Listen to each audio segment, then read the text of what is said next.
A billionaire, a tastemaker, a music mogul who once reigned over hip-hop like royalty. But today, he is at the center of explosive allegations, racketeering abuse, and whispers of a secret world hidden behind fame. How did he go from Harlem's hustle to headlines that read like crime thrillers? To understand what brought him here, you gotta go all the way back. Back to a boy who lost his father in a drug deal gone wrong and swore he'd never be powerless again. And what followed? Fame, fortune, betrayal, and something darker.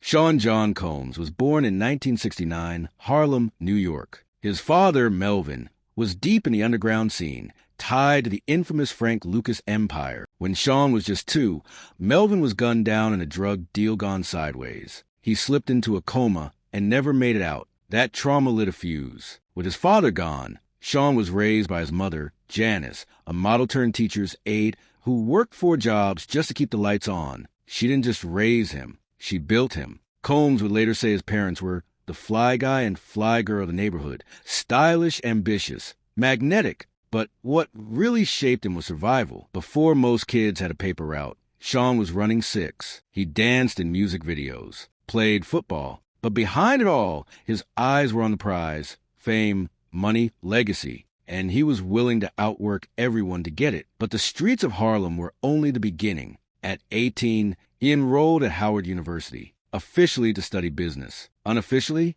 he was already building his empire. Parties weren't just social, they were test runs for domination. He booked real artists, packed venues with thousands of students, and quickly became known as the guy to know on campus. That's when Andre Harrell, the founder of Uptown Records, caught wind of a certain wild party hosted by a Howard kid with serious pull. Harrell showed up, and what he saw, a young promoter who was already moving like a mogul. He handed Sean an internship, and Combs didn't waste a second. By 1990, he dropped out of college to work at Uptown full-time, and what he built there would change hip-hop forever. Sean Combs wasn't just an intern. He was a storm in a suit. At Uptown Records, he worked around the clock. No formal training, just instinct and a belief that he could hear hits before they existed. He helped launch careers like Mary J. Blige and Jodeci, pushing their sound, shaping their style, driving every detail. He wasn't just managing artists. He was creating stars. But that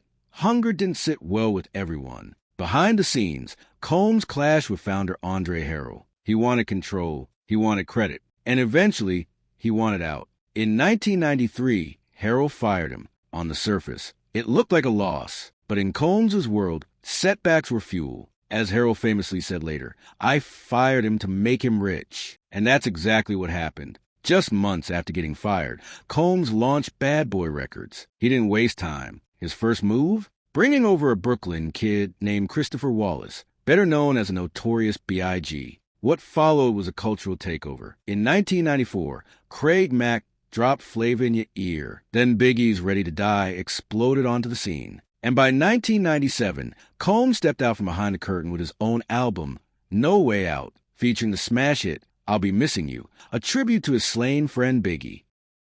He called himself Puff Daddy, and his empire was booming. Hits, headlines, and a signature sound that blended raw street edge with radio polish. Puffy wasn't just producing music. He was curating a movement. But success came with a heavy cost. In 1997, Biggie was in L.A., a loss that shattered the industry and devastated Combs. The man who built his brand around swagger now faced unimaginable grief. At Biggie's hospital bedside, Combs whispered, "We were supposed to rule the world." Instead, he buried his closest friend and vowed to honor him through legacy. He launched the Christopher Wallace Youth Center in Brooklyn, released tribute records, took the pain public, letting the world mourn with him. And then he did what he always did, kept moving. Because in Combs' world, grief was real, but the grind never stopped. And while the world mourned, Bad Boy became unstoppable. By the late 90s, Bad Boy wasn't just a label, it was a lifestyle. Combs had an eye for talent. He signed Maze, 112, Faith Evans, Total, Black Rob, and Lil' Kim. Each one delivered platinum hits. Each one extended his influence. But Combs didn't just make music. He made moments. His music videos looked like movie sets. His interviews made headlines. His image, champagne in one hand, mic in the other, became the blueprint for what success looked like in hip-hop. By now, he had reinvented himself as P. Diddy, and every version of the name came with a new empire move. But his ambitions didn't stop at music. He had bigger targets. In 1998, Combs made a power play, not with beats but with threads. He launched Sean John, a fashion line that fused streetwear swagger with luxury tailoring. Baggy jeans met velvet blazers. Fur coats walked Fashion Week runways. The critics sneered until the sales started rolling in. By 2004, Diddy shocked the fashion world when he beat Ralph Lauren and Michael Kors to win CFDA Menswear Designer of the Year. His response? "I'm honored, but Ralph, you're still the sexiest man on the planet." Sean John wasn't just clothing. It was Combs' proof that hip-hop could own high fashion, not just wear it. And then came the billion-dollar bottle. In 2007, Combs made a bet on vodka. He partnered with Diageo to promote Ciroc, a barely known brand at the time. But Diddy turned it into the drink of the hip-hop elite. Ciroc wasn't just in bars. It was in music videos, red carpets, and Diddy's Instagram feed. He hosted Ciroc-only parties, turned bottle service into branding, and by the 2010s, sales had exploded. Reports claimed he earned hundreds of millions through the deal. But when the partnership ended, Combs had no regrets. He told a 2023 conference, "Corporate America was built for white men. I was the Trojan horse. I don't work for nobody. Everything I do, I own." By 2022, Forbes called it, Sean Combs was officially a billionaire. But behind the celebration, something else was brewing. While Diddy dominated the spotlight, darker headlines started circling. There were lawsuits, allegations, whispers of abusive behavior.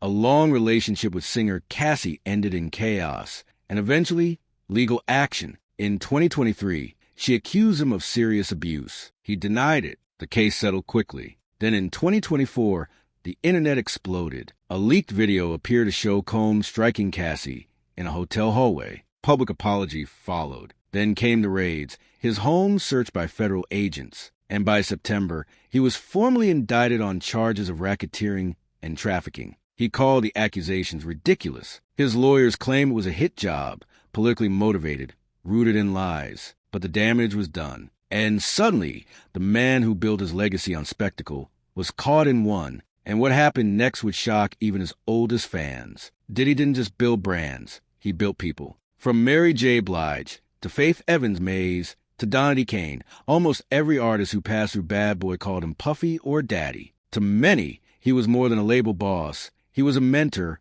a motivator, a man who pushed them to greatness. But not all stories ended in loyalty. Former insiders described a demanding environment where perfection was expected and pressure was intense. Some protégés soared, others faded. Some, like Cassie, walked away under a cloud of tension that later turned into lawsuits and public backlash. Reports from 2025 suggest the atmosphere around Diddy was controlled, loyal, and at times deeply secretive. And when allegations surfaced, many wondered how much of the truth was hidden in plain sight. As the empire grew, so did the cracks. By late 2023, the whispers became a roar. More than 24 civil suits were filed. Allegations ranged from misconduct to the shocking claim that Combs hosted underground parties involving drugs, coercion, and control. Some reports claim the events were recorded to keep women silent. He denied everything, still does. But federal prosecutors didn't stop. They raided his homes, seized evidence. And in 2024,